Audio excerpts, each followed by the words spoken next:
Yes, welcome everybody.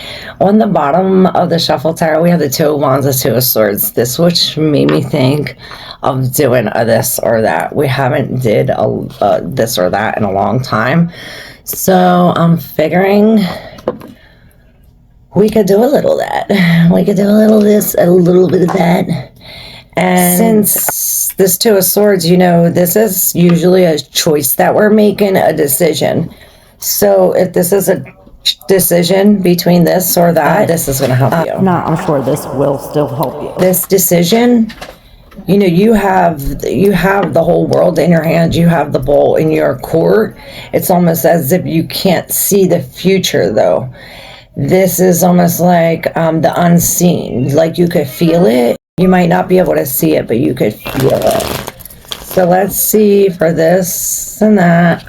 We're going to pull one for this, one for that from the architects to see this and that. This and that. Okay.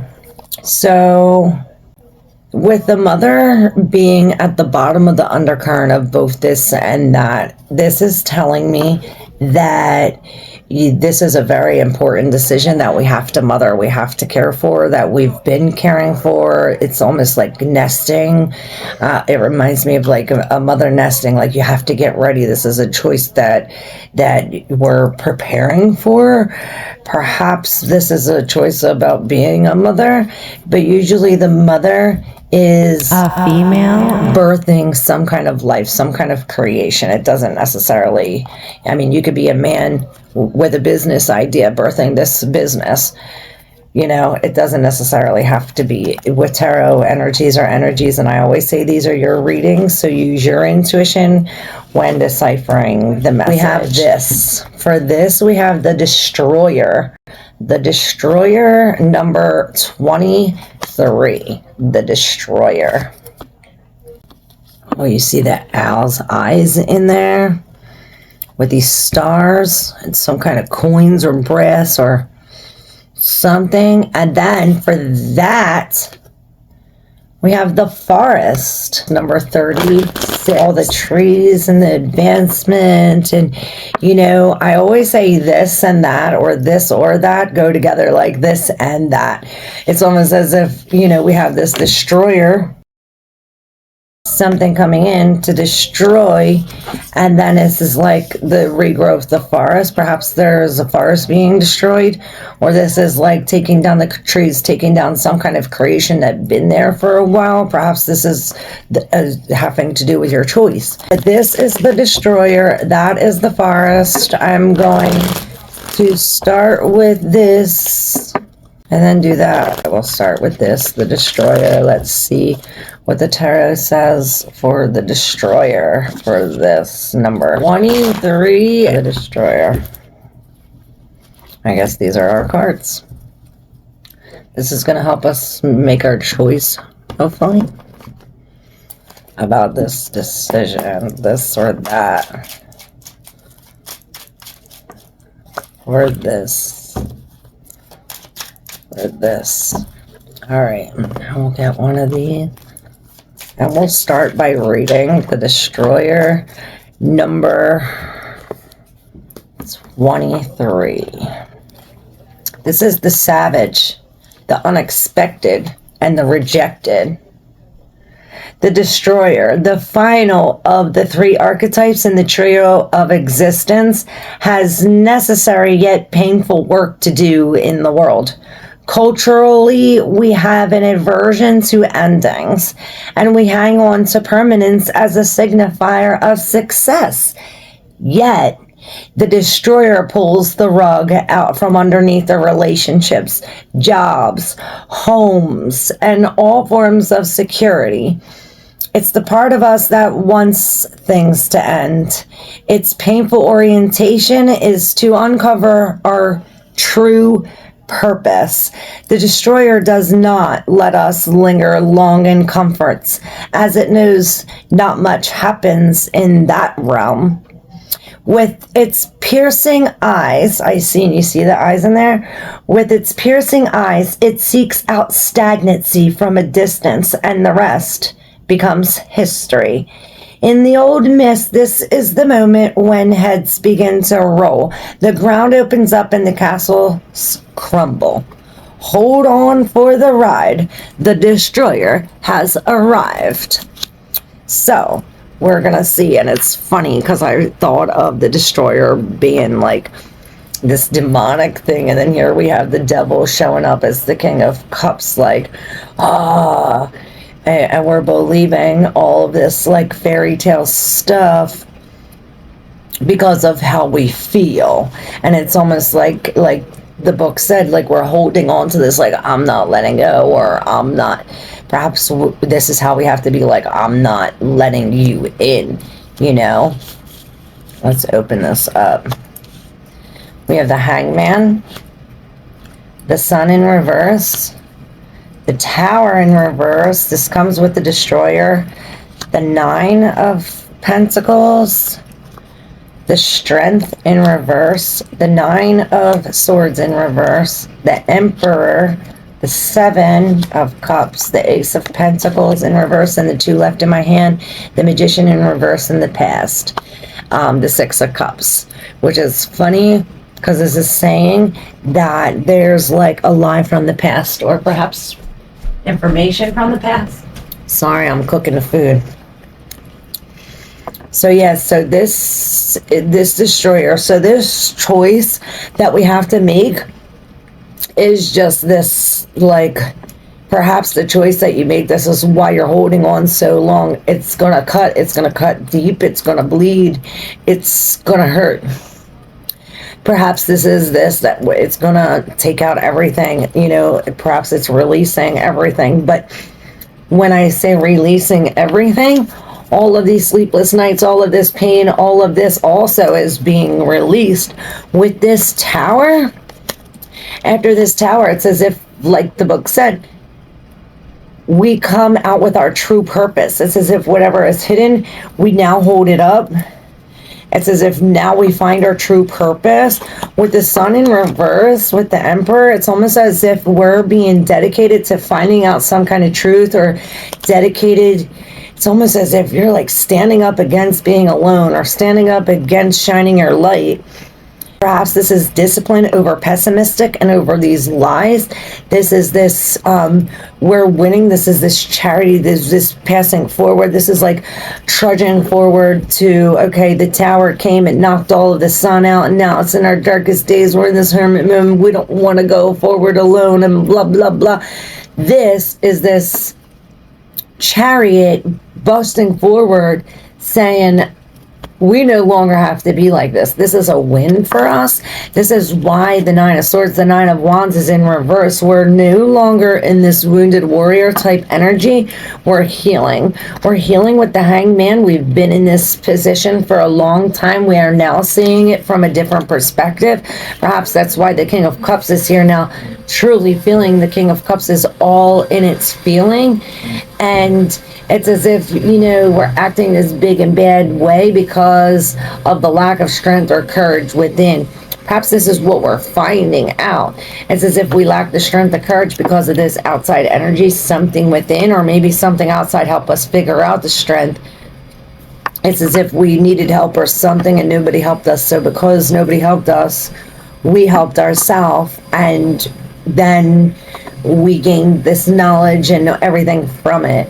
You know, this is the Temperance. This is saying, like, all in divine timing, that we're alchemizing this pain into something much bigger. And perhaps this is why we have to be responsible. We have to be like this Emperor, the ruler over this. You know, perhaps we were lying to ourselves before about the seeds that we planted in the past, or about what the vision would look like if we planted this, because of the lack of knowledge, or because of the new news that we have. It's like these lies came out. But remember how I said we have the Six of Wands in reverse with the Six of Swords with the Five of Wands. It's almost as if when we back away from this battle, we'll take a loss, but it's the Spirit taking us to a whole new place. It's like this paradigm shift. It's a shift in paradigm, and it begins with the loss. It's almost as if like we have to take this loss in order to get to the other side, or in order to get to this bed.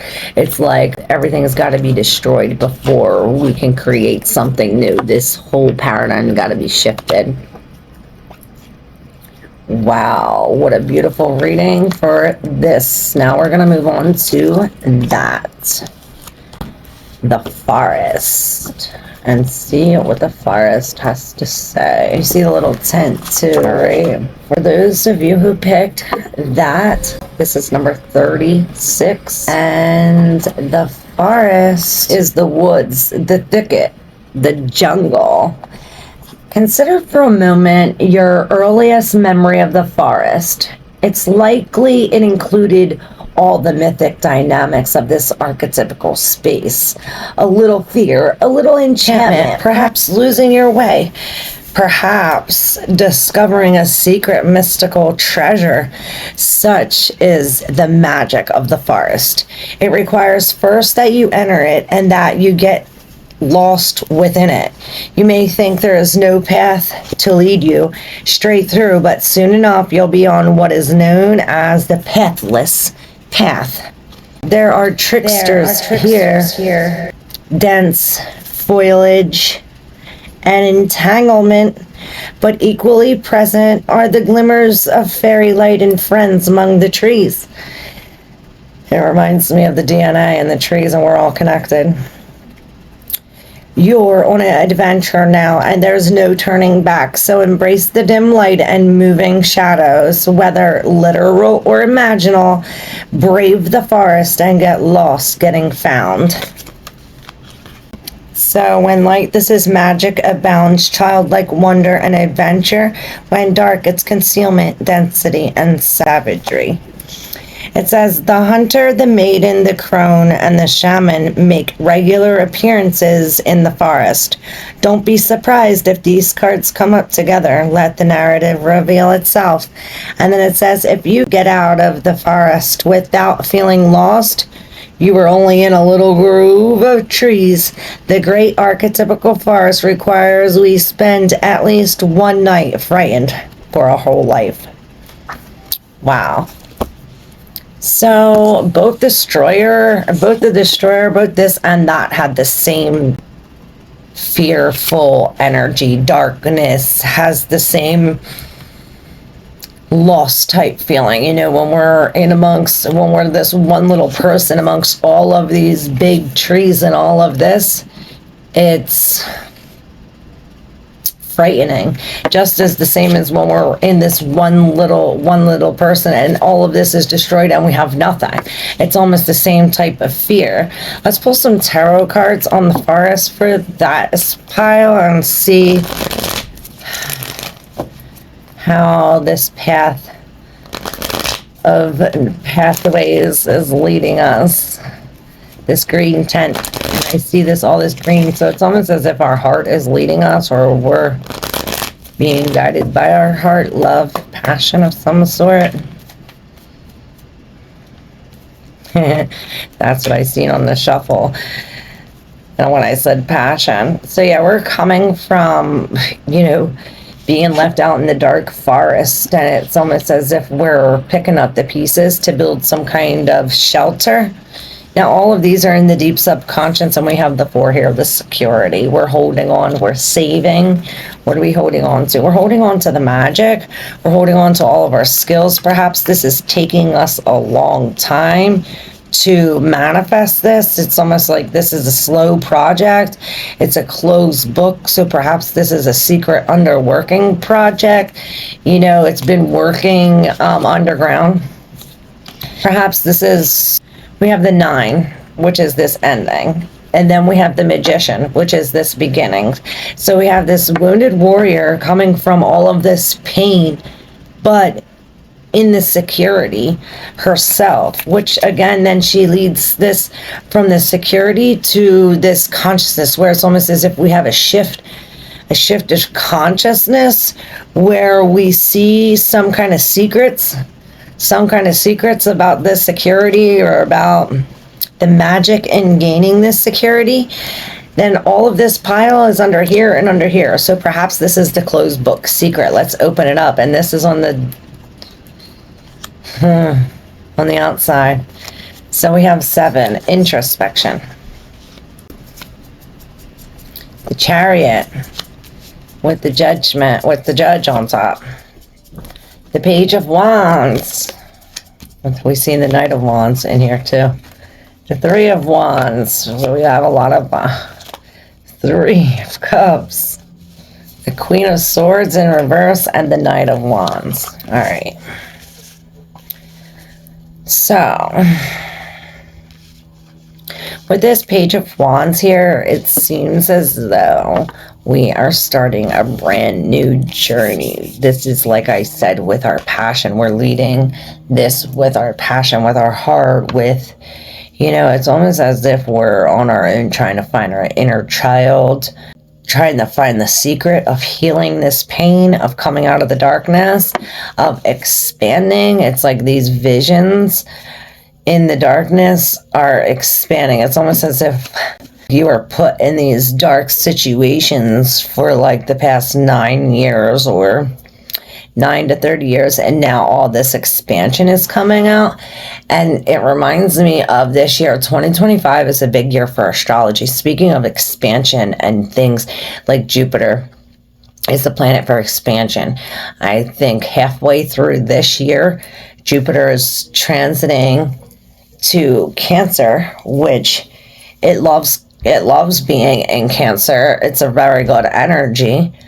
But this is some major shift change. It's going to be in Cancer for a year, and it's been in the sign of Gemini all this time. Not only that, but we have a lot of generational planets that are shifting constellations as well. We have Saturn finally coming out, I think, of Pisces and going into Aries. And then we have Pluto coming out of Capricorn, going into Aquarius. Neptune. Then we have Neptune coming out, I think, even before. We have Neptune coming out of this generational, you know, this for years and years and years, over a generation. So we have all of these major shifts occurring all this year. So it's as if we're in the like go get it mode. We're in the go get it mode. We're like not thinking logically about this, or perhaps we're like about to cut off everything in our way. You know, we're really being cut throat. Perhaps there's some kind of injustice. And this is open book. This Chariot means that we gain some kind of knowledge, or there's some kind of karma, or the secret's found out. You know, we came up. And this 3 is all about expansion, moving forward, turning your back on the past, moving forward, seeing all the possibilities, seeing all the ways we can fix this, you know, being really creative, like having a real open mind to succeeding over this, finding the secret within. And we have the Empress saying we need to celebrate ourselves. And this is the Mother in reverse with the Strength in reverse. Also, the Wheel of Fortune. So it's almost like this fortunate event is testing our strength. And it's as if there's spirit between you and anyone else trying to knock you off of your path or knock you off of your wheel. It's as if no weapon formed against you shall prosper. All right, I hope you enjoyed your reading. Hope this was helpful. Hope this helped you make your choice. Thank you so very much. Love you. Bye.